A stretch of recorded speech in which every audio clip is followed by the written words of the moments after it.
Sapa Indonesia Pagi kembali hadir dengan segmen Sehat di Tengah Pandemi. Saudara, segmen ini kami hadirkan untuk membantu Anda yang ingin berkonsultasi seputar masalah kesehatan. Anda dapat menyampaikan pertanyaan melalui sambungan telepon interaktif di 021 536 60500 atau melalui akun Instagram @sapaindonesia_kompas.tv sehari sebelumnya.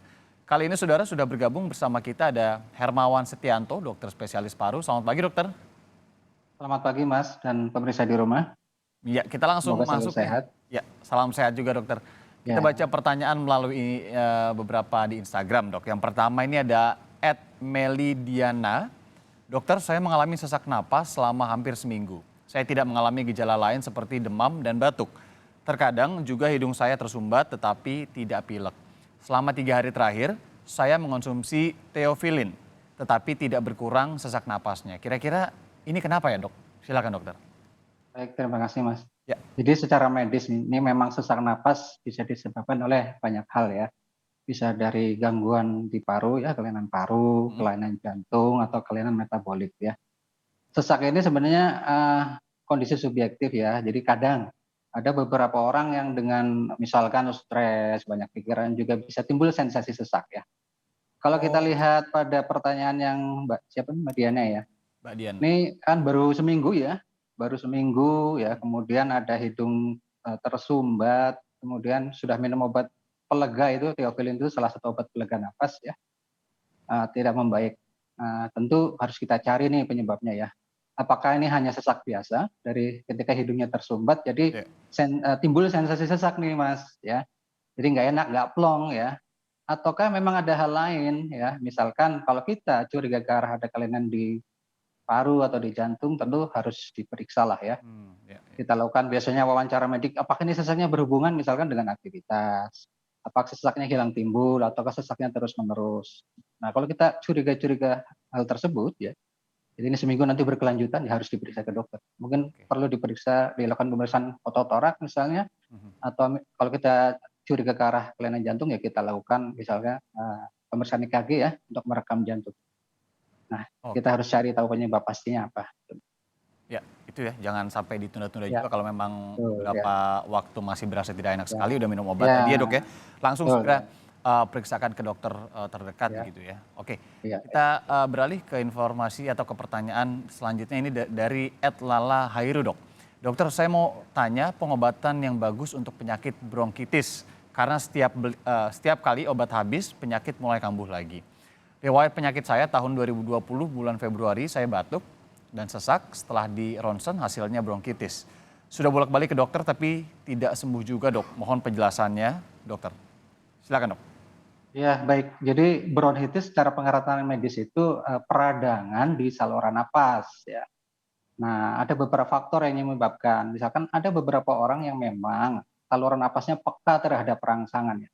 Misalkan kena debu ya, kena Mhm. asap, kena ya mungkin infeksi virus juga bisa ya, atau infeksi bakteri. Nah itu biasanya gejalanya adalah, batuk ya, batuk-batuk karena ada radang di saluran napas, memproduksi lendir di dalam saluran napas sehingga memicu timbulnya batuk. Oke. Nah itu biasanya memang ada beberapa orang yang peka terhadap itu ya, nggak tahan dengan hal-hal tersebut, maka timbul keluhan dan biasanya memang berulang itu Mas ya. Sensitif gitu dok ya? Ya sensitif, saluran napas peka terhadap rasa sensitif. Tetapi apabila ada disertai keluhan sesak, ya ada sesak apalagi napas berbunyi, Mhm. kita juga harus waspada, jangan-jangan ini, gejala asma nih, gitu ya. Oh iya iya. Iya, makanya suka berulang begitu kena pencetus, timbul sesak, timbul batuk. Nah itu memang harus ada pengobatan khusus untuk misalkan kalau memang menderita asma ya. Jadi ada obat-obat yang biasanya dipakai untuk, meredakan gejala, ada juga obat yang dipakai untuk mengontrol ya asmanya tersebut.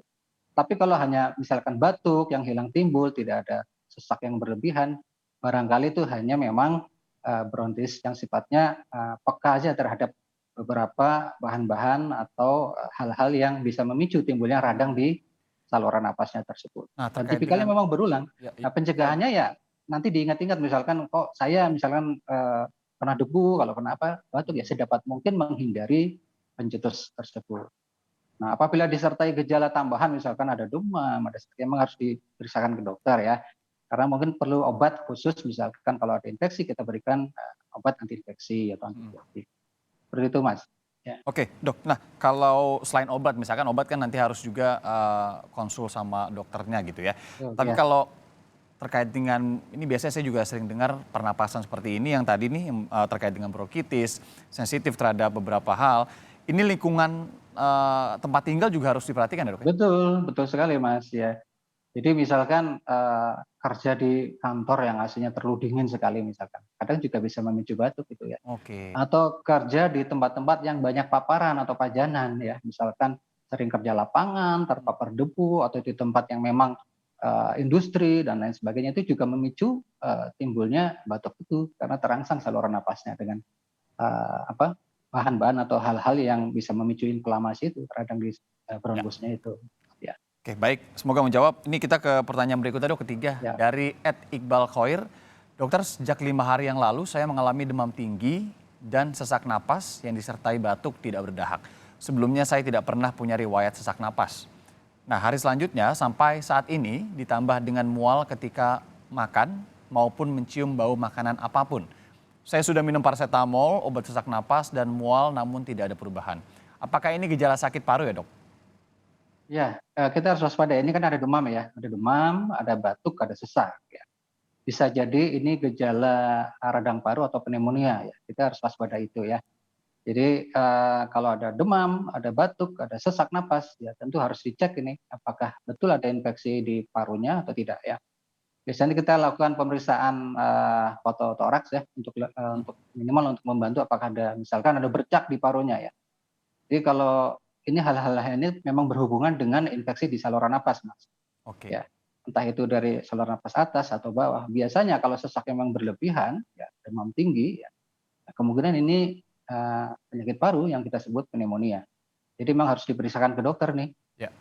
karena mungkin memerlukan obat-obatan yang untuk menyembuhkan infeksinya ya. Karena sudah berjalan 5 hari juga nih ya kalau gitu. Ya 5 hari juga, berarti ini ada infeksi ya di saluran Oke. napas. Oke kalau gitu. Semoga menjawab juga. Ya, Masih ada satu pertanyaan lagi, Dok, dari Rio Ahmad, @Rio Ahmad. Pagi, Dokter. ya, Saya ingin ya, bertanya apakah bronkitis kronis, nah ini bronkitis lagi, Dok, bisa sembuh ya, sesaat ya. sekitar 1 minggu. Setelah itu kambuh lagi namun menjadi lebih ringan. Dan apakah bronkitis akut bisa sembuh hanya dengan waktu 3 minggu, Dok? Silakan, Dok. Ya, jadi pembagian akut dan kronik ini biasanya kita kaitkan dengan waktu ya. Misalkan, Ya. bronkitisnya terjadi hanya 2 minggu saja kita sebut bronkitis akut ya, 1 minggu atau 2 minggu. Kalau bronkitis kronik itu biasanya lebih dari, 2 bulan atau 3 bulan dan biasanya berulang ya. Mhm. Jadi sebenarnya tergantung inflamasi di saluran napasnya atau radang di saluran napasnya ya. Kalau memang inflamasinya hanya ringan, bisa saja sembuh cepat ya. Oke. Tapi kalau misalkan inflamasinya memang, banyak atau berat ya, biasanya sembuhnya perlu waktu beberapa hari ya. Hmm. Jadi mengiringi, radang di saluran napasnya tersebut ya. Kalau misalkan dengan pengobatan, inflamasi ringan diobati ya, biasanya cepat itu Mas, Oke. paling beberapa hari atau seminggu ya. Bisa sembuh begitu ya, Dok, ya, Jadi bronkitis akut ini ya? ya kalau kalau hanya misalkan karena infeksi ringan atau Hmm. ya seperti itu ya bisa sembuh, bisa disembuhkan. Cuman kalau yang tipe kronik itu memang kadang suka berulang, yang saya sebutkan di awal tadi ya. Jadi saluran napasnya memang peka atau sensitif terhadap, paparan atau pajanan zat-zat yang masuk ke saluran napasnya itu. Oke. Jadi kita anggap hipereaktivitas bronkus. Jadi itu tadi sensitif Mas ya, Ya. sensitif terhadap, pajanan rangsang, baik berupa alergen atau infeksi atau dan hal yang lain. Nah itu ya, yang selain obat-obatan tapi lingkungan, kemudian juga situasi Betul, di tempat tinggal ataupun iya. tempat kerja juga harus diperbaiki, Dok, ya. Ya betul Mas. Oke, Dokter Hermawan Setianto, dokter spesialis paru, terima kasih hari ini, pagi ini sudah mau menjawab sejumlah pertanyaan dari beberapa penanya dari masyarakat. Sehat-sehat selalu, Dok, ya. Terima kasih dan sampai Baik jumpa. terima kasih Mas.